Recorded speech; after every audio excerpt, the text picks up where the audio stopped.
Sveiki, bičiuliai svarstyklės, tai 2025 metų horoskopas, prognozė jums. Atkreipkite dėmesį, kad tai būtent skirtas ascendento ženklui ir pasitikslinkit, koks yra ženklas apačioj nuorodai komentaruose, kur įeisite mano puslapį, ten susivėsit savo gimimo datą. Taigi, nuo balandžio mėnesio Saturnas pereina į žuvų ženklą ir jums reikės atkreipti dėmesį būtent į darbą, į savo sveikatą, į savo įpročius.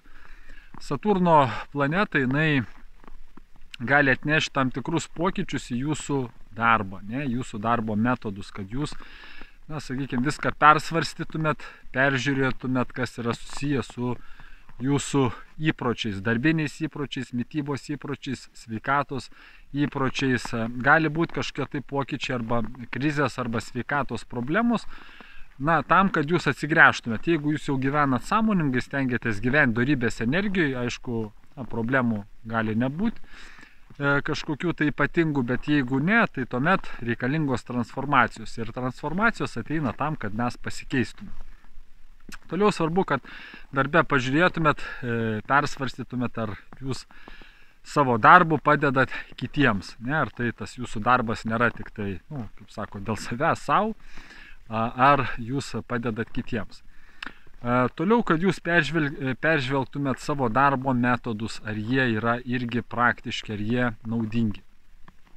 Toliau savo energiją, kaip jūs darbe naudojat savo energiją, ar jūs savo energiją nenaudojat kažkokiai tai nereikalingai veiklai, galbūt tai, kas jums sukelia depresiją ar problemos. Tai gali būti ir santykiai su kažkokiais netinkamais žmonėm, tai gali būti kažkokia irgi veikla, galbūt nenaudinga, dėl kurios jūs galite patirti problemas tiek su sveikata, tiek su savo psichika. Toliau tai bus svarbus laikas, kad jūs būtumėt aktyvūs. Fiziškai aktyvūs, sakykime, nesėdėtumėt vienoje vietoje, nešvaistytumėt laiko veltui, valytumėte savo kūną, sakykime, tai bus irgi puikus metas galbūt pradėti po vieną dieną per savaitę pabadauti, keisti savo mitybos, fizinio aktyvumo įpročius, galbūt pradėti vegetariškai maitintis. Būtent Saturnas, jisai nori, kad jūs prisimtumėt atsakomybę už savo gyvenimą, už savo įpročius, už savo rutiną, kad būtumėt irgi pasirengę pokyčiams, gyvenimo pokyčiams, kad, sakykime, nekenktumėt savo, nekenktumėt kitiems ir būtumėt pozityvus, gyventumėt prasmingai. Kažkas gali prarasti darbą, arba dėl ligos, arba dėl atleidimo, kažkokie tai gali būti su darbu pokyčiai.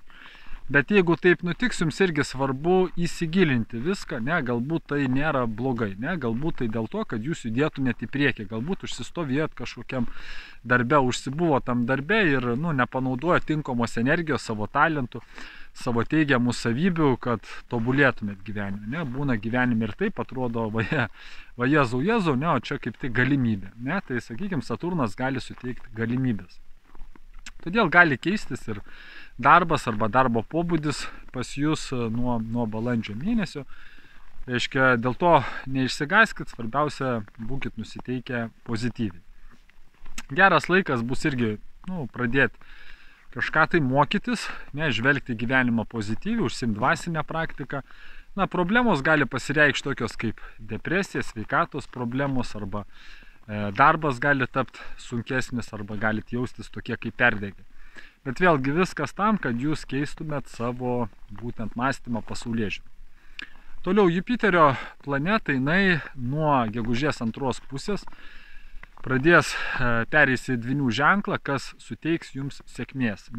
Geras laikas bus tobulėti, galite sulaukti palaikymų iš vyresnių, iš mokytojų, sutikti dvasinius mokytojus, gali pagerėti santykiai su tėvu, vadovu, būti seneliais, ar panašiais kažkokiais galbūt autoritetais, vyresniais žmonėms. Čia irgi individualiai, bet bendrai, gali išsipildyti galbūt kažkokia tai jūsų svajonė, galit gauti norimą darbą.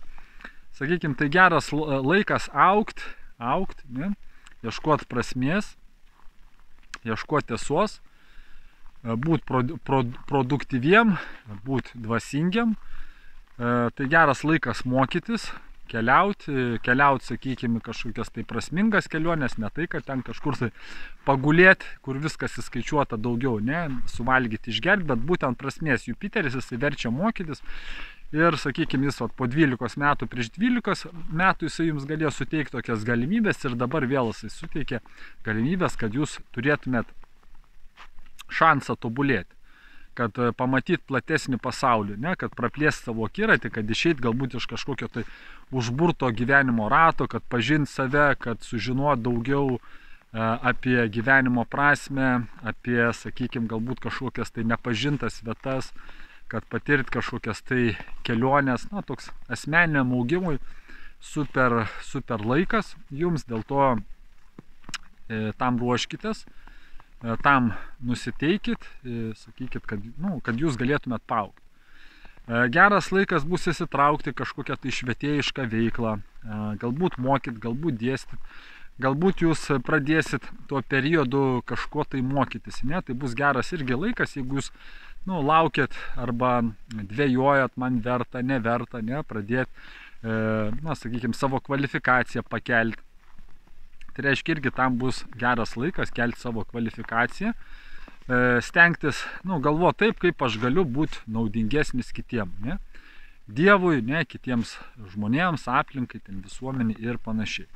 Taip pat tai geras laikas bus susijęs su rašymu, jeigu jūs rašytojas arba apskritai, sakykime, kūrėjas, kūrybiškas žmogus, tai kad jūsų kūryba, jūsų žinios irgi paliestų didesnę auditoriją, arba jūs norėt išleisti kažkokią knygą ar pabandyti padaryti, tai irgi jums bus palankus periodas. Na ir šiuo periodu bus svarbu būti optimistams, ne? Optimistams, turėti tokį optimistinį požiūrį, domėtis, gilintis į filosofiją, aplankyti vėlgi kažkokias tai tolimas keliones, šventas vietas aplankyti, dalintis žiniom su kitais, ne? Tai irgi bus geras periodas, ne? Kažkokio patiems siekti išminties ir pasidalinti žiniom su kitais. Na ir tuo periodu stenkitės nebūti kažkokie tai arogantiški, primesti savo požiūrį, ne, taip fanatiškai kitiem, na ir mokyt tuos, kurie nenori mokytis, ne, versti juos. Toliau nuo spalio 18 2 mėnesiam Jupiteris pereis į Vėžio ženklą ir tai gali suteikti jums daugiau atsakomybių darbe arba daugiau darbo, daugiau veiklos. Na, gali keistis kažkoks tai statusas susijęs su jūsų veikla, su jūsų profesija.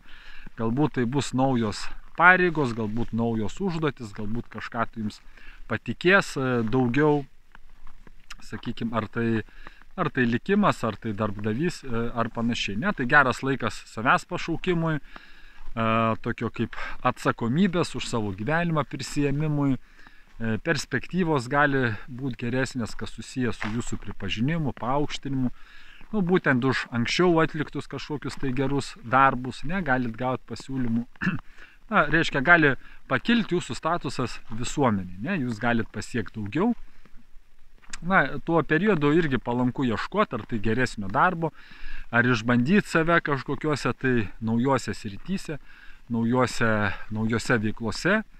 Na, reiškia, tai kaip būna, ne, kad žmogus jisai dirba ir, sakykime, nesijaučia savo vietoj, bet vis svajoja, kad dirb pagal savo pašaukimą, ne, tai būtent irgi tai, sakykime, geras laikotarpis pabandyti kažkur tai ten, kur jūsų širdis, ne, ten, kur jūs svajojot, ne, ten, kur jūs jaučiatės, kad aš čia galiu duoti kitiems daugiau. Ne. Tai toks susijęs su profesinė veikla, 2 mėnesiai bus palankus metas.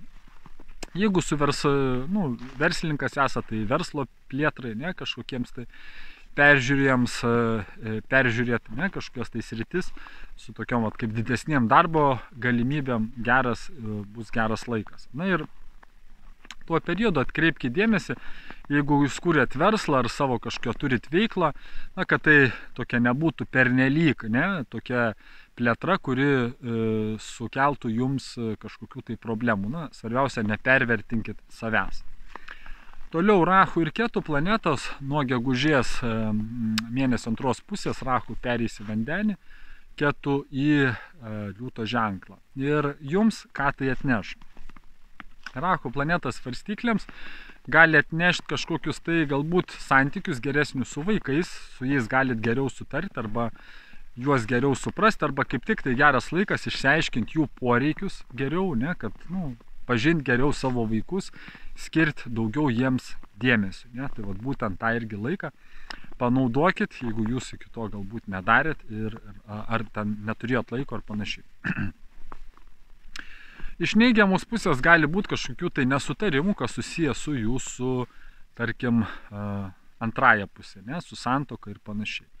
Taip pat tai laikas gali būti su investicijom, jeigu jūs neapgalvoję, neišanalizavę, kažkur tai investuosit, pasiduosite, ne, kažkokiom tai, sakykime, tokio kaip aistros energijai, tai galit dėl to turėti problemų. Ne? Neįsivelkite kažkokius tai romanus irgi tuo laikotarpiu, dėl to galit turėti kažkokias tai psichologinės problemas.